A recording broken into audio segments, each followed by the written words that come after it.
Everyone tells you what to do and what's good for you. They don't want you to find your own answers. They want you to believe theirs. And let me guess, you want me to believe yours? No. I want you to stop gathering information from outside yourself and start gathering it from the inside. Were you part of some cult or something? People are afraid of what's inside. And that's the only place they're ever gonna find what they need. This doesn't look good. Do you think he's really finished this time? I'm afraid so. I'm not so sure. Anger. Shall we put him to a little test?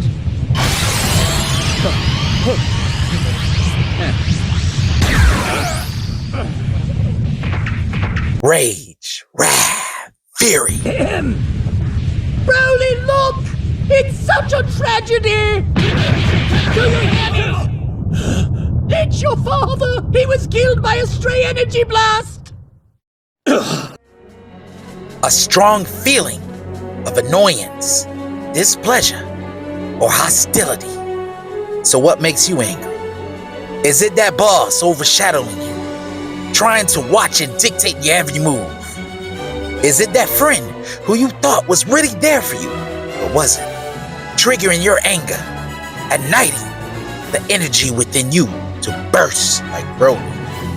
Like many of us, at times we struggle to control our emotions, energy in motion, which could stir up feelings of sadness, confusion, and rage, which left unchecked will eventually take over you, govern every cell in your body as if it's its own, like a devil clutching your soul.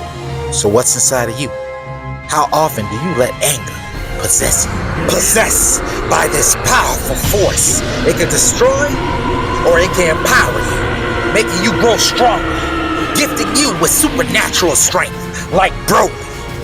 It spreads like rapid fire, incinerating all that it touches. It can stir chaos and create calamity, if not wielded responsibly. I am talking about the emotion known as anger. But there's a solution.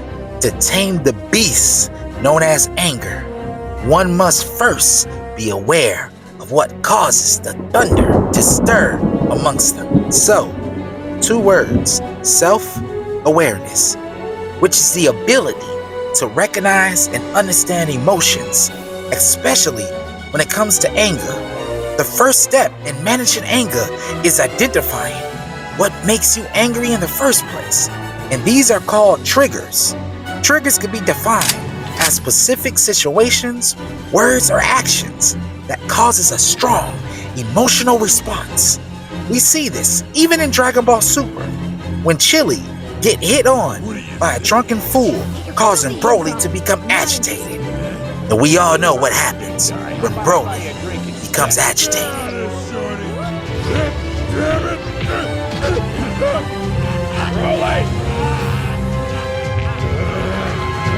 But if we let anger rule us, it will burn everything. The true strength lies not in the explosion, but in the control.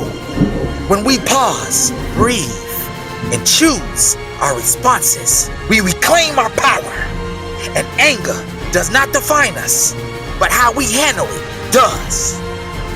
So what's inside of you? Is it anger? Is it frustration? Or is it confusion from everybody telling you what you should be, how you should act, what you should believe in, what you should do? Like many of us, it was times in our lives we felt this. Just like Broly, not having the personal freedom to make his own choices, being controlled, being restricted, and being limited.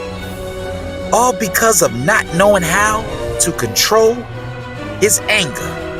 And you and I, at times, feel just like Broly. So what's inside of Broly? Confusion, frustration, misunderstanding, which all of these lead to anger. And this is something that we have all dealt with. But how do we stop ourselves from becoming possessed by anger? Redirection. Redirecting that frustration into exercise. Redirecting that pain into gains. Because now is the time to put everything on the line. This is your moment where you define anger and you don't become defined by it. Put all that frustration into your fists. Put all that rage into the deadlift. For now is the time to unleash the thunder called anger and to no longer hold it in, but to release it with responsibility. So, question, what's inside of you? Are you going to define that answer? Or would you let everyone outside of you define it for you? Just like Broly, letting everyone else paint a picture of him as a beast, a monster, instead of a human being struggling with emotions. So many people let outside opinions shape their identity, but true Super Saiyan strength comes from recognizing what's inside of you and deciding for yourself who you are. Will you let the world define you as a person who struggles with their emotions? Or will you take control and define yourself?